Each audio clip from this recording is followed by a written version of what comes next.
What's up, folks? Welcome back to TacticalTortoise. My name is Travi, and today we're talking about the Tau Empire faction focus article that for 10th edition Warhammer 40k that Warhammer community has just posted. Tau have been in a weird space in previous editions. The design team's never really known what to do with them.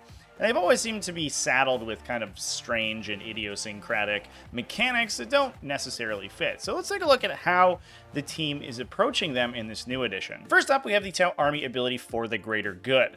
This is basically rolling in their Marker Light ability as well as their shooting support abilities that they've had in previous editions. Marker Lights have been a staple of Tau forever, and they have usually a theme of being able to support each other with fire. During your shooting phase, you can have units support each other when they're shooting. You choose a single enemy target for that guided unit to fire at, and if it does so, it gets the benefit of that +1, but it gets -1 ballistic skill if it shoots at a different unit. Marker Lights are also baked into this mechanic, granting ignore cover to the unit being observed for if the observer has Marker Lights inside it. The observer does need to be eligible to shoot in order to observe for another unit, so effects like being engaged, having advanced, or fallen back that turn will prevent them from observing for another unit. In my opinion, this is a little bit clunky, but it definitely cleans up the Marker Light mechanic and is an interesting representation of Tau's ability to support each other.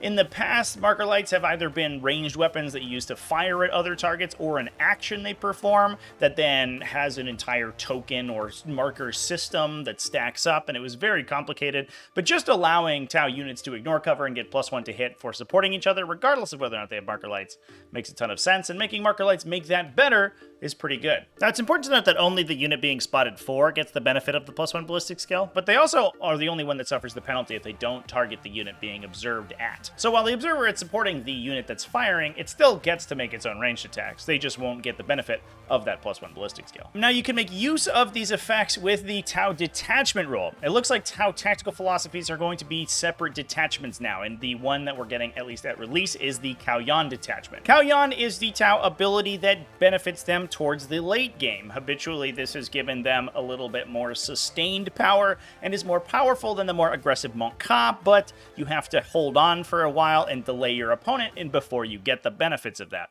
And that is exactly how this detachment rule works. From the third battle round onwards, you gain sustained hits 1, however that is doubled to sustained hits 2 while you are guided. Sustained hits being additional hits on a critical hit roll, usually a 6+, giving you an enormous surge of firepower at the end of the game, assuming that you are guided. Those additional 2 hits, especially for giant weapons like railguns, for example, are going to absolutely plow through a lot of opposing enemies. Now, some of the units that are making use of these abilities include the Tau Pathfinder team, and this is one that meshes into the observer mechanic. First off, these have the target uploaded ability. This grants them the ability to act as a spotter for 2 separate units on potentially up to 2 separate targets rather than just 1. Pathfinders have always been a weird unit because they want to be the support role that buffs the shooting from other Tau units, and that's certainly what they're doing with this target uploaded ability, but they also tend to be equipped with powerful ranged weapons as well. They also kind of want to be a sniper team. And unfortunately, if we look at their ranged weapon profiles, they kind of have the effect of being guided built in, despite the fact that they are the team that wants to be guiding others. This is because a lot of their weapons are very low ballistic skill. We can see drone burst cannons with their base ballistic skill of 5+, and heavy weapons like ion rifles and rail rifles also add a 5+ ballistic skill, basically requiring that you take advantage of the heavy keyword to hit on a 4 instead. Now, importantly, the guided effect gives you +1 ballistic skill, and while you can only buff an attack to +1 or -1, ballistic skill modifiers are, it says, independent from that. So if you're guided, you're going to reduce that attack to a 4+ ballistic skill, then get +1 to hit if you remain stationary from the heavy keyword. We can also see some new profiles for pulse carbines here, going up to a 20-inch range at that strength 5 AP0 profile, as well as pulse pistols, which, as we would expect, has the same profile, only at a 12-inch range with the pistol keyword. Importantly, pulse carbines are no longer assault weapons, so they can't be advanced and fired, but they do get additional range to make up for that. The aforementioned heavy weapons are pretty impressive. They can mount an ion rifle, either able to overcharge, getting the hazardous keyword, an additional AP, moving them up to strength 8, AP2, 2 damage, versus the standard shots, strength 7, AP1, 1 damage. They do fire 3 times, and with the new hazardous mechanic, the additional shots don't make it more likely that you trigger that hazardous rule. Instead, you'll just check at the end of the shooting step. The Rail Rifle is a strength 10 AP4 single shot weapon with devastating wounds, allowing it to convert its 3 damage into mortal wounds on a critical wound roll. And the semi-automatic grenade launcher is either able to fire an anti-vehicle 4+ and devastating wound EMP shot, which is unfortunately only 1 damage, so it has the potential on a 4+ to wound to deal 1 mortal wound to a vehicle, or a fusion shot, which is 3 damage but only strength 6 AP1. Honestly, not particularly inspiring profiles here. And interesting that a fusion shot is a strength 6 AP1 weapon, which is significantly less powerful than a regular crack grenade fired from an Imperial grenade launcher. Otherwise, the Pathfinder team has the 7-inch scout move. This allows them or a transport they had embarked in to move 7 inches before the game begins. However, this can be buffed by equipping a recon drone. If you have a recon drone in the unit, you gain the Infiltrator's ability, allowing you to start out ahead of both players' armies, 9 inches away from enemy models and the enemy deployment zone. You can then make a 7-inch scout move from that position. You still can't move within 9 inches of enemy models, but you can move towards their deployment zone, allowing Pathfinder teams with a recon drone attached to move ridiculously far forward. Unfortunately, I don't believe that having an infiltrator and embarking in a transport allows the transport to forward deploy. You would have to be out on the ground in order for the Pathfinder team to do that. If you have any other drones equipped, you also gain some additional war gear abilities. Grab inhibitor drones give enemies -2 to charge you, and pulse accelerator drones give you +6 inches to your range of your pulse carbines, bringing you to 26 inches. Now, the article also breaks down these different drone varieties and actually talks about how drones are an entirely different mechanic than they have been ever previously. In past editions, drones are just models and units that you can add to units and put wounds on and use as ablative wounds and maintain unit coherency, remove to morale, all of that stuff. However, that is no longer the case in 10th edition. Instead, drones, like the Neurocyte that we've seen on the Neurotyrant from Tyranids, are just a token that you use to represent equipped war gear that the model with the drone controller can use. So, all of these different types of drones confer some sort of special rule to the unit. However, they themselves are not treated as actual models. They can just be put next to the unit to remind you that they can make attacks. Guardian drones give you -1 to be wounded. Gun drones allow you to fire with a ballistic skill 5, 2-shot twin pulse carbine at strength 5, AP0 for 1 damage that has assault and the twin-linked keyword. It's kind of interesting that the drone pulse carbine is assault, but the regular one is not, but it is what it is. A Marker Light drone gives you the Marker Light keyword and allows you to observe even if you advance this turn, which is a normal restriction on observation. The Missile drone gives you a 2-shot 5+ ballistic skill, strength 7, AP2, 2 damage, ranged profile, and the Shield drone is simply an ablative wound. You add 1 to your wounds characteristic for each shield drone you're equipped with. Kind of a clean mechanic, and definitely removes a lot of the ambiguity that we typically see with the drone mechanics in Tau Empire.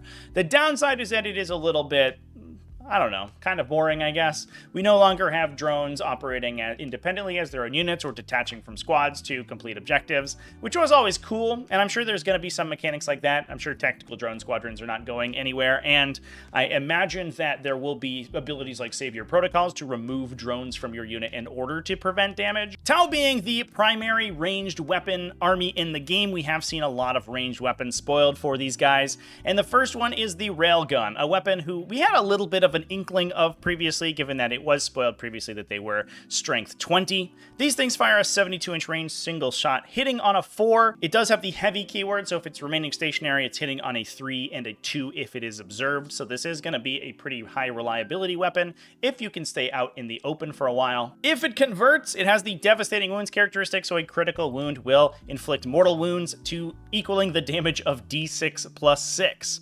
A little bit of a downgrade from previous versions. weapons, but it gets the opportunity to trigger sustained hits too. So you could be hitting for 18 plus 3d6 if you convert all of those. So you do have the opportunity to convert 18 plus 3d6 if all of your sustained hits convert. Pulse Blast Cannon from the Storm Surge Battlesuit has also been shown off. This is also has the heavy characteristic, allowing it to hit on 3s if it remains stationary, either firing at a 24-inch range focused profile at strength 24, AP 6 for 12 damage with 2 attacks, very similar to the profile we've had in the past for it, as well as a dispersed shot firing 48 inches with 6 attacks hitting on 4s at strength 10, AP 2, 4 damage. This is almost precisely the profile that we have in the current edition. It is moving from strength 16 up to 24 on its focus shot, giving it 2s to wound on most vehicles in the game, but super heavies and things like the Monolith will still be wounded on 3s. However, the dispersed shot did lose a couple points of strength. Strength 10 is good against most heavy infantry and medium vehicles in the game,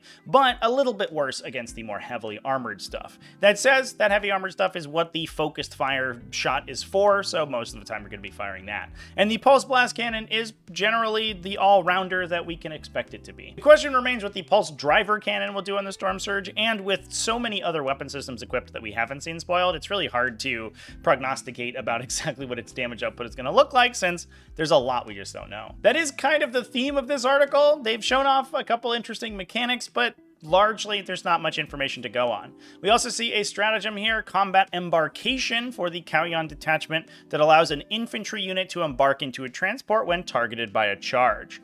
This has been spoiled as an ability specifically for the Space Marine Repulsor as well, and whether or not that's tied to a stratagem or is just an ability on the Repulsor datasheet, we as yet do not know. That said, this one is a little bit clunky to use. It requires the entire infantry unit to be within 3 inches of the transport, the normal embarkation distance, when they are declared as the charge target. If they do, they embark into the transport, are removed from the battlefield, and your opponent can choose a new target, most likely the transport that they just embarked into. If you're maintaining a good distance from your opponent and they're going to be pretty far away from the transport when they go to charge, that's pretty useful. And this will almost assuredly save the unit from being killed, given that even if they charge the transport, they'll kill it, but most likely not get to the unit inside. That will battle shock the unit as we've seen before, but that being the end of your opponent's charge phase, that probably won't matter too much, since that battle shock will reset almost immediately. A real open question for this ability is whether or not things like Tau Breacher teams or Strike teams are particularly effective in this new edition. If they are, then that's amazing, and these Fish of Fury units are going to be pretty difficult to pin down, especially if Devilfish are relatively difficult to kill. They've been easy to kill in the past, but that doesn't mean they're going to have the same relatively weak defensive profile in 10th edition. However, it's another thing we just don't know. There's not too much to say about this article, unfortunately. Only one datasheet's been spoiled, a couple weapons, and some special abilities, but there's so much about the faction that we have no idea about. Battle suits are a core of the faction, and none of those were shown off, so we don't really know what their core damage output or the core of their army is going to look like, and we can't really talk about internal unit synergies, given that we didn't get any. And with that, that is unfortunately all I have to say about the Tau Empire article. Let me know down in the comment section what you think about it and what you'd like to see from this faction. There's a ton of open questions that I would like answers to, but what are you interested in?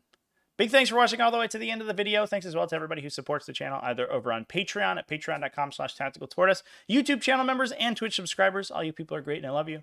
Remember to keep it classy, folks, and have happy wargaming.